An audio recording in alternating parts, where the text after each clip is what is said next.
Come and fly away with me. Come and fly away with me. Come and fly away with me. Come and fly away with me.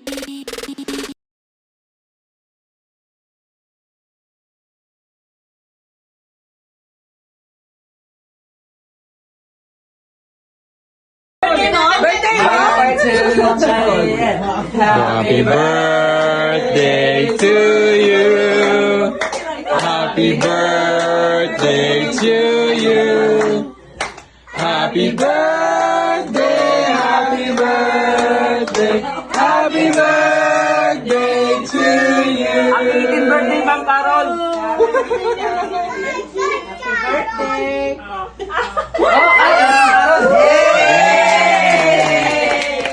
Kasi may kagyan ang 49. No. Happy birthday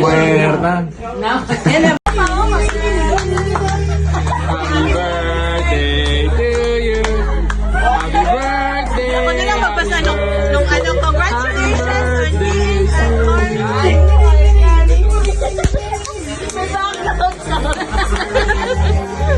Happy birthday to you! Happy birthday!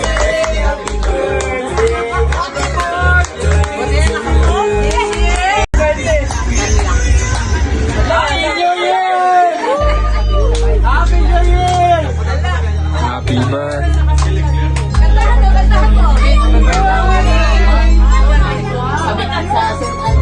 Hello. We're gonna sing!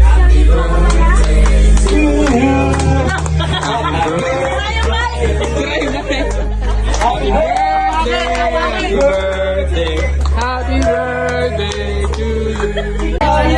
Oh, wow, we just wait. How we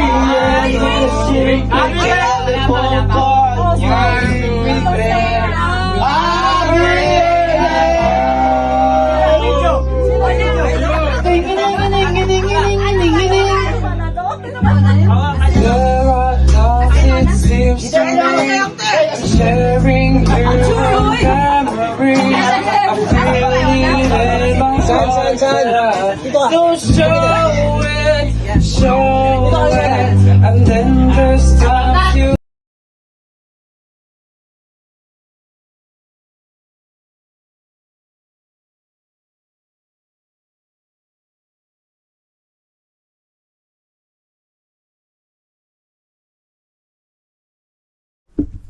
Hi guys, it's me again. It's Lady Gauger. So today guys, magluluto ako ng lechon paksiw. Kasi last Saturday guys, that was Saturday, that was March 15. Nagsiselebrate ako ng birthday ko guys, pero yung birthday ko talaga is bukas pa, March 19. So nagsiselebrate ako ng birthday ko, and then naglilitsyon kami guys. Ang dami, wala akong mga video guys, pero meron silang video, tapos hindi ako nakapag-vlog nung time na yon kasi grabe, sobrang daming tao guys. And then naglilitsyon kami. Nag-order ko ng lechon guys. Sobrang laki, mga 50 kilos yata guys.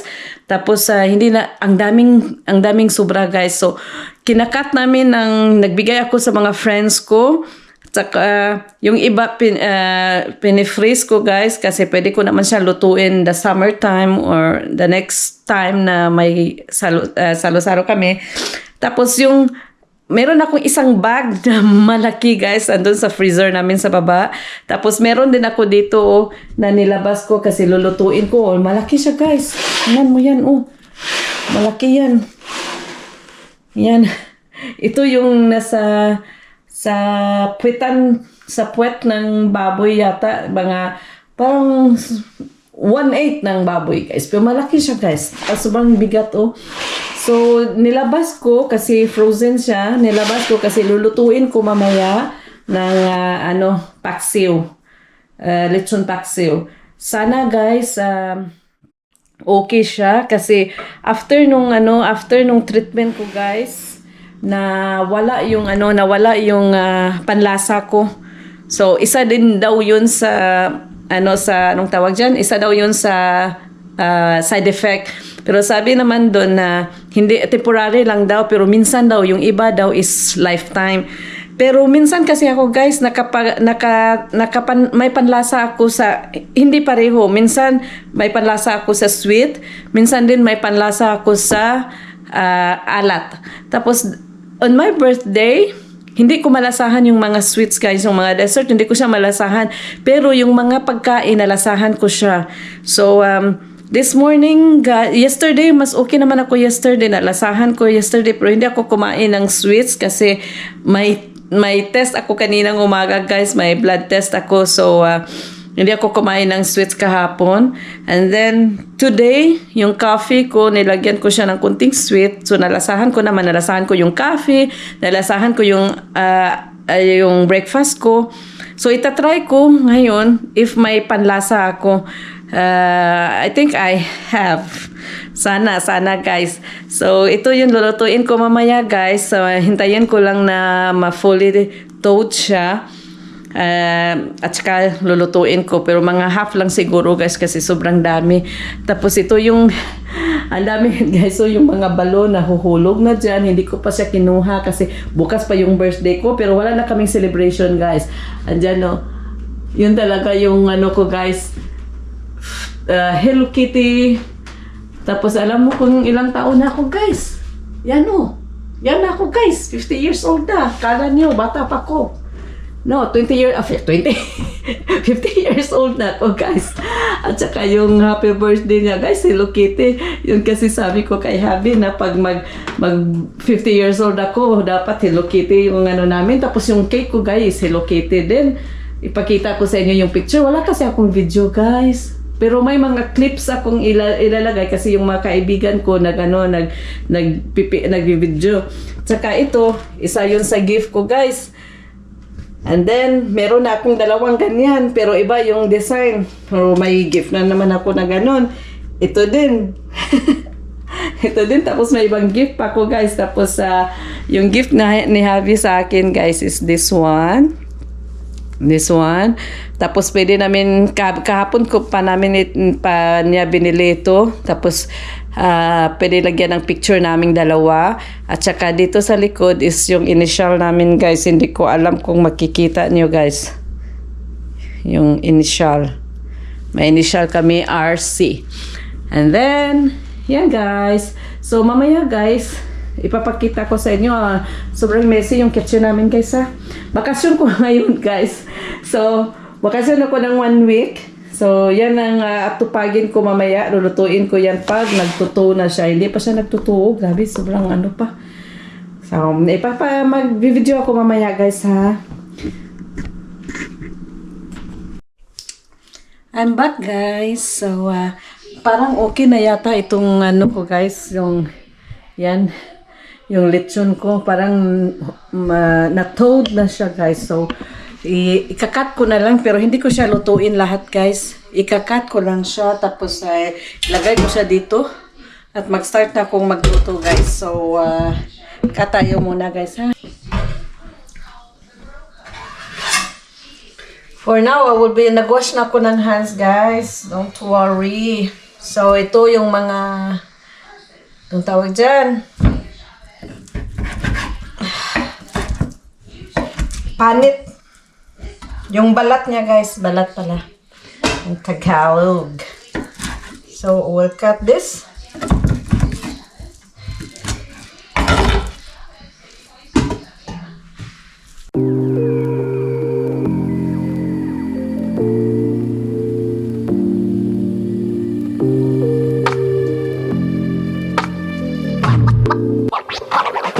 Masarap yung lechon guys, yung very tasty, yung ano niya, yung nasa loob. Na-taste ko na siya kanina guys. That means bumalik na yung sense of taste ko siguro.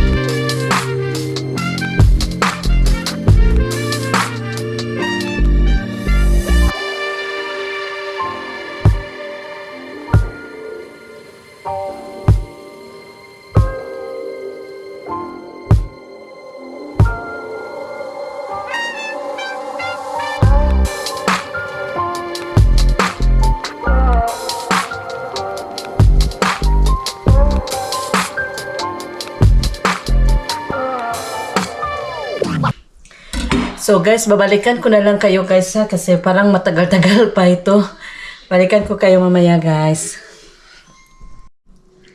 So guys, natapos ko na siyang ikakat guys. Ito na lang yung gagawin ko. Itong isang malaki yan guys. Mga half lang ginawa ko kasi frozen pa yan guys. Ito na yung naiwan guys. So, yung naiwan, frozen pa siya. So, ibabalik ko na lang siya sa freezer. Total, luto na naman siya. So, yan ang iano ko guys. Ito lulutuin ko siya. Dami na nito guys. More than half itong ilang liters ba to. Tapos, lalagyan ko siya ng Mang Tomas. At saka star anise. Lagyan ko din ng bay leaf. And then, toyo. Yung soy sauce. At saka vinegar. Yun ang ilalagay ko. Guys, hindi ko alam kung lalagyan ko siya ng magic sarap. I don't think so. So, nilagyan ko na siya ng tubig, guys. Para, tapos itatry ko, ilulutuin ko sa, imimix ko muna itong Mang Tomas. Tapos, pakukuluan ko siya. And then, yun na yun. So, I'm not sure guys if successful ito kasi first time ko magluto nito guys. And parang feel ko na bumalik na yung sense of taste ko guys. Kasi nag-taste ako ng humba, lechon kanina. And okay naman siya guys, nagtitaste ko. Tapos yung remaining ng cake ko, tinitaste ko din siya kanina. Okay naman siya. So, paghahaluin ko muna ito guys ha, and then babalikan ko kayo mamaya. So ito na guys, luto na yung yung lechon paksiw. Masarap naman siya guys for me. I don't know if maybe it's too salty or not. Kasi para sa akin, okay lang naman siya. Pero inom ako na inom ng tubig. Baka too much salt ka. Hindi ko alam. So, yan na guys. Yung lechon paksiw ko. Masarap naman siya guys. Tapos, ilalagay ko sa mga little container. At saka, i-frozen ko siya. So, thank you for watching guys. See you in my next one. Thank you. Bye-bye.